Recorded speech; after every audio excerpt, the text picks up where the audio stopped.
Hello, welcome to Accounting 2010 Chapter 8 videos. In video 4, we're going to be looking at the last aspect of Chapter 8, Notes Receivable. Now, as we discussed in the first video, a note receivable is a more formal agreement than an account receivable. Accounts receivable tend to be short-term. They often do not have an interest rate attached to them. They're usually due within 30 to 90 days, and they can be made with a verbal agreement. When you have a note receivable, you are looking at a more formal agreement. It is typically going to be a signed agreement between the payor, the person to whom the money will be owed, and from a maker, the person who is agreeing to take out the loan and to pay the loan balance and any associated interest. On the face of the note, there will be several terms. The amount of money which is borrowed, in this case $10,000.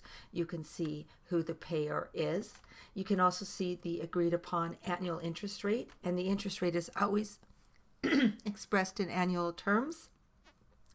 And the note will also show the date of maturity. It is the date that the entire balance plus any interest will come due.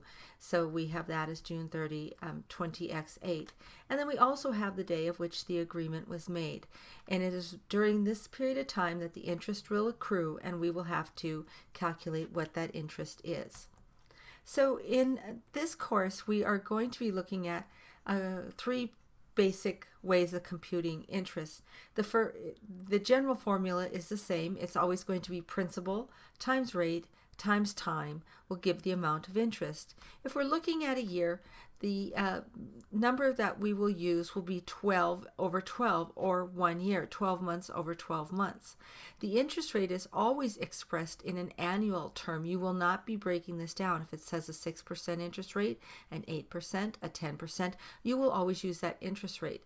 How much interest will be charged will be based on the time, which we will have here, and of course the principal. The second way is if we look at it by the month. You can take the principal times, again, that set interest rate times the time. And we're always going to be looking at a number of months over the denominator, the total number of months in a year, 12. So this would be a 9-month note at 10% interest over of a $2,000 of which we borrowed, to give an amount of interest of $150. And if we're looking at days, we can take the principal times that annual rate times how many days over 360. And we use 360 days versus 364, 365 as a easy calculation. So we will always use in this class a denominator, a 360, if we're looking at a daily calculation. So one of the things that is associated with the notes receivable is that if we are spanning multiple accounting periods, we must accrue the interest for that accounting period. This is one of those adjusting entries. We will take a look at the end of our accounting period at any notes for which we are owed interest on, and we are going to make that adjusting entry to record any interest which is owed to us and any interest revenue of which we have earned. So if in the case of this note, it looks like on December 31st, 2014, we have a note that was signed by someone whom we had left money to, and they had borrowed from us $1,000 at a 6% interest rate. And at least for this year, we have 3 months of interest owed to us. So that must have meant that they borrowed the money from us when? Probably October 1st. October, November, December, 3 months. 3 months, October 1st to December 31st, would have given us 3 months. 1,000 times 6%, 3 over 12, meant that we had earned $15 in interest. And we're also going to record that we have interest revenue of $15. So this way on our books, it will correctly match how much revenue we have earned by signing that note receivable. And if we were to go ahead and look at the problem this way, there we go. It was actually says it was November 30th that the note was signed, October 1st, $1,000. at the end of December of 2014, we had accrued those 3 months of interest.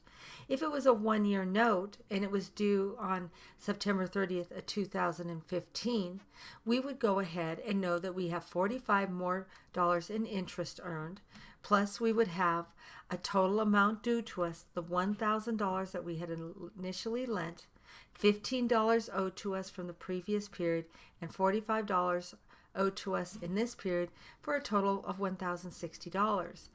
The journal entry to record that on September 30th of 2015, right here, is they would have paid us the $1,060 in cash to pay off their note.